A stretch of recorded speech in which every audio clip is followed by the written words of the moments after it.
November 3, 1965. The Coconut Grove nightclub in Los Angeles. Doris Day was in the middle of performing Quest Sera to a packed audience of Hollywood's elite when she noticed something that made her stop singing mid-verse and walk directly to the edge of the stage.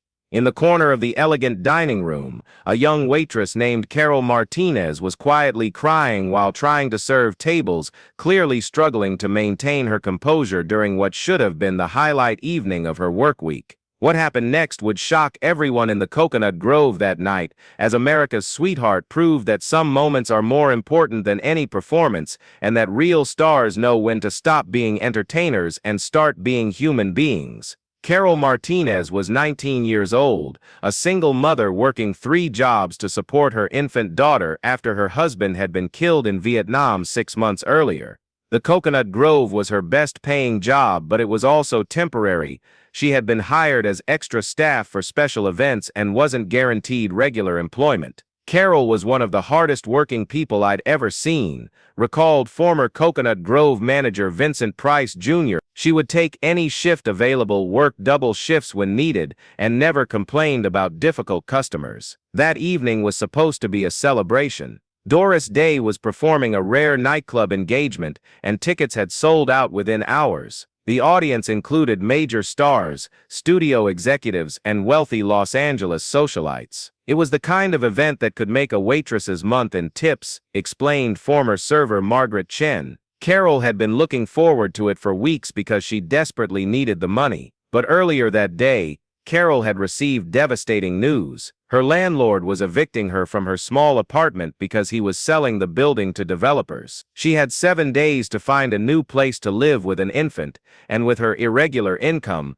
no landlord would rent to her. Carol was trying to work that night while dealing with the fact that she and her baby were about to become homeless, recalled hostess Dorothy Williams. She was holding back tears all evening, but she needed the work too much to leave. Doris was halfway through her signature song when she noticed Carol wiping her eyes while refilling water glasses at a table near the stage. What caught Doris's attention wasn't just that the young woman was crying, but that she was trying so hard to hide it while continuing to do her job with professional grace. Doris had incredible instincts about people, observed pianist Joe Bushkin, who was accompanying her that night. She could sense when someone was genuinely in distress, and she always responded to it. Without warning, Doris stopped singing mid-song. The band continued playing for a few bars before realizing something was wrong, and gradually stopping as well. "Ladies and gentlemen," Doris announced to the confused audience, "I need to pause our show for just a moment." The Coconut Grove fell completely silent. This was unprecedented. Major stars didn't interrupt their performances for any reason, especially not in front of paying customers who had spent considerable money for an evening of entertainment. Doris walked directly to where Carol was standing, frozen with embarrassment at suddenly being the center of attention in a room full of Hollywood's most powerful people. "Sweetheart," Doris said softly, taking Carol's hand, "what's your name?" "Carol Martinez, Miss Day." Carol whispered, mortified that her personal crisis had disrupted such an important event. "Carol, I can see that you're upset about something, and I want you to know that whatever it is, you don't have to face it alone." The audience watched in stunned silence as America's most beloved entertainer showed more concern for one struggling waitress than for the hundreds of people who had paid to see her perform. "Miss Day, I'm so sorry," Carol said through tears.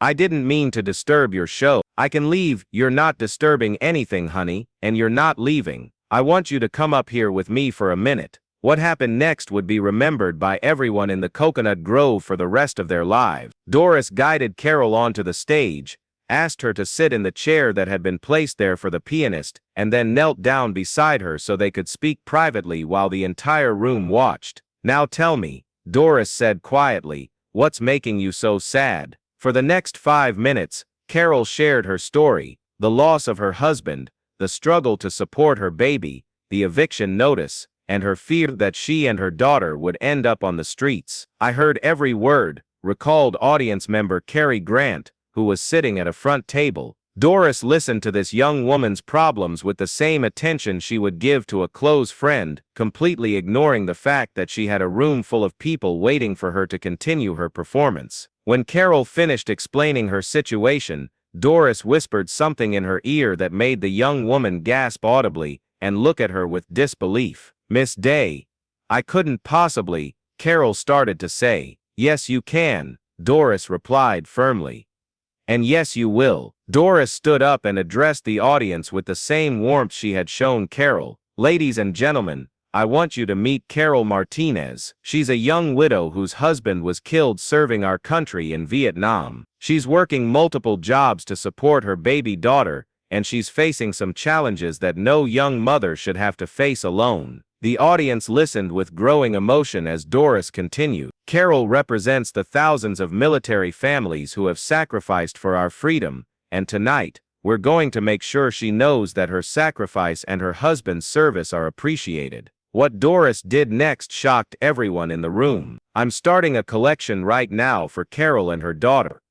Every dollar donated will go directly to helping them find safe, stable housing and getting Carol the support she needs to build a secure life for her family." Doris reached into her purse and pulled out several $100s. "This is my contribution, and I know that everyone here tonight will want to help a young mother who has already given so much for our country." The response was immediate and overwhelming. People started coming up to the stage with money, recalled audience member Elizabeth Taylor. It wasn't just wealthy people trying to show off, it was genuine compassion for someone who needed help. Within minutes, over $5,000 had been collected, enough to cover several months of rent, moving expenses, and living costs for Carol and her daughter. But Doris's support didn't end with the money. After the collection was completed, she made another announcement that would change Carol's life forever. "Carol, I want you to call my office tomorrow morning. I have a full-time position available with my production company, with regular hours, good pay, and health benefits. You and your daughter deserve stability, and I want to make sure you have it." The audience erupted in applause as Carol broke down in tears of relief and gratitude. "I had gone to work that night, thinking I might be homeless by the end of the week," Carol remembered decades later. "I went home that night, knowing that Doris Day had given me and my daughter a future." The rest of the evening became a celebration not just of Doris's music, but of what happened when compassion met opportunity. Doris finished her performance with more energy and joy than I'd ever seen, recalled Joe Bushkin. She was feeding off the audience's response to what had just happened, and everyone in the room felt like they had been part of something special. But the most important part of the story was what happened to Carol Martinez over the following years. She started working at Doris Day's production company the next Monday, quickly proving herself to be intelligent, reliable, and dedicated. Within 2 years, she had been promoted to office manager. Within 5 years, she was coordinating production schedules for Doris's television show. Carol became one of the most valued members of our team, recalled former production assistant Mary Stone. She had a work ethic and loyalty that came from understanding how precious good opportunities are when someone believes in you. More importantly, Carol used her experience to help other struggling single mothers find employment and support in the entertainment industry. Carol never forgot what it felt like to be desperate and helpless, explained social worker Diana Martinez, no relation. She became an advocate for military families and single mothers, using her position to help others who were facing the same challenges she had overcome. The story of what happened at the Coconut Grove that night became legendary in Hollywood circles, inspiring other performers to use their platforms to help people in need. The Carol Martinez story changed how a lot of entertainers thought about their responsibility to their communities, observed entertainment journalist Army Archer. But perhaps the most lasting impact was on Carol's daughter, Maria, who grew up understanding that her secure childhood was made possible by one moment of kindness from someone who cared more about helping than performing. "I learned from my mother's story that there are people in the world who will stop everything to help someone they don't even know," Maria reflected years later. "That lesson shaped how I try to live my own life." In 1990, 25 years after that night at the Coconut Grove, Carol Martinez was invited to speak at a charity event honoring Doris Day's humanitarian work. "Miss Day didn't just save my daughter and me from homelessness," Carol told the audience. "She showed me what real strength looks like. It's not the strength to keep performing when everything is going well. It's the strength to stop performing when someone needs help. She taught me that the most important moments in life aren't the ones when everyone is watching you succeed. They're the moments when you notice someone who needs support and you choose to provide it, even when it costs you something." When asked about that night decades later, Doris's response revealed the philosophy that had guided her actions. Carol was trying so hard to do her job while her world was falling apart. She was showing incredible strength and dignity in the face of impossible circumstances. "The least I could do was use my position to help someone who was working so hard to help herself. The show could wait 10 minutes. Carol's future couldn't." November 3, 1965, a young widow was about to become homeless while trying to earn money serving tables at a nightclub. A singer stopped her performance, asked for help, and gave a struggling mother hope when she had none left. Carol Martinez learned that night that some people understand that fame and success are only valuable if you use them to help people who desperately need help. And everyone else at the Coconut Grove learned what it looks like when someone chooses compassion over convenience and humanity over entertainment. The show did go on that night, but it became something more important than a show. It became a reminder that the most beautiful performances aren't always the ones that happen on stage. Sometimes they're the ones that happen when someone stops being a performer and starts being a human being who understands that other human beings matter more than any audience. Carol Martinez mattered more than the show that night, and Doris Day made sure everyone knew it, including Carol, who never forgot, and who spent the rest of her life making sure other people knew they mattered too. Because that's what happens when someone shows you that your life has value. You spend your life showing others that their lives have value too. That's the legacy of November 3, 1965, not the songs that were sung, but the life that was saved, and the lesson that was learned by everyone watching about what really matters, and what real stars do,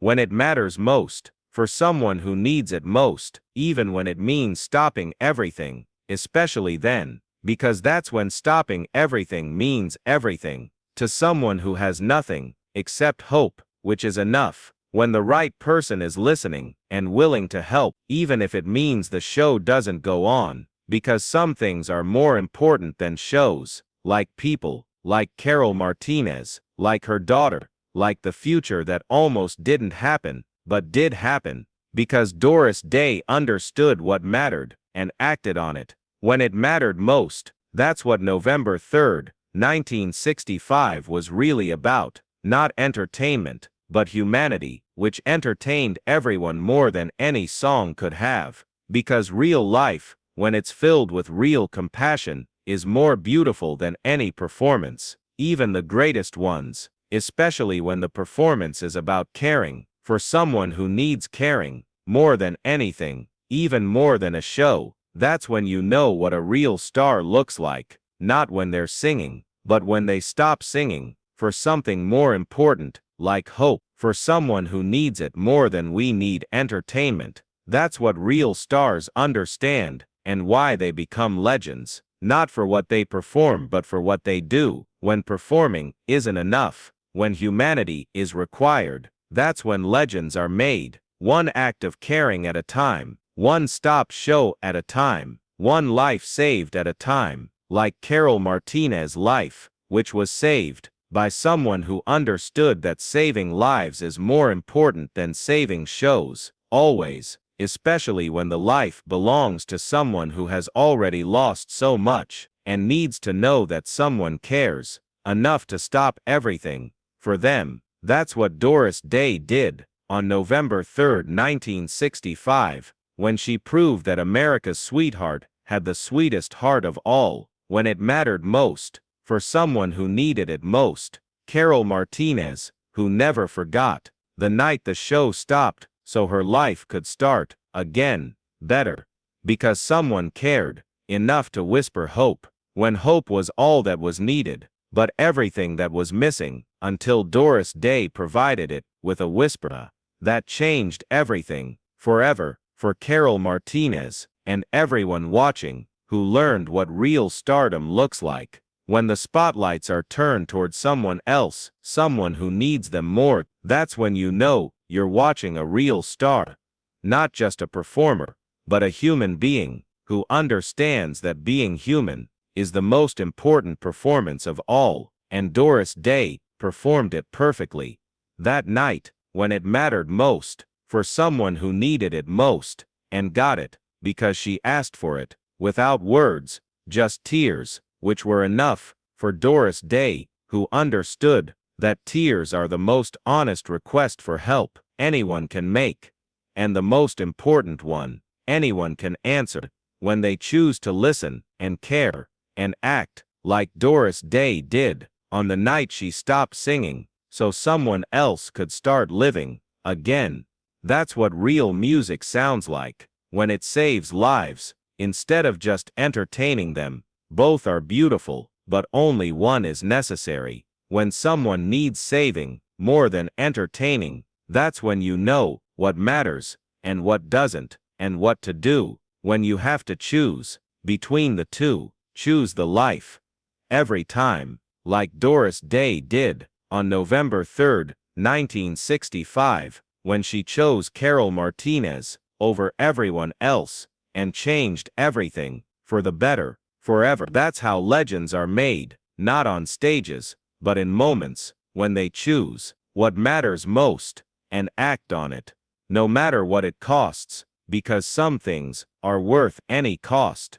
Like hope, for someone who has none, until someone provides it, like Doris Day provided it, for Carol Martinez, when she whispered the words that changed everything, forever, because that's what legends do, they change lives, one whisper at a time, when it matters most, for people who need it most, like Carol Martinez, who got it, on November 3, 1965, at the Coconut Grove, when the show stopped so life could begin again, better. Because someone cared enough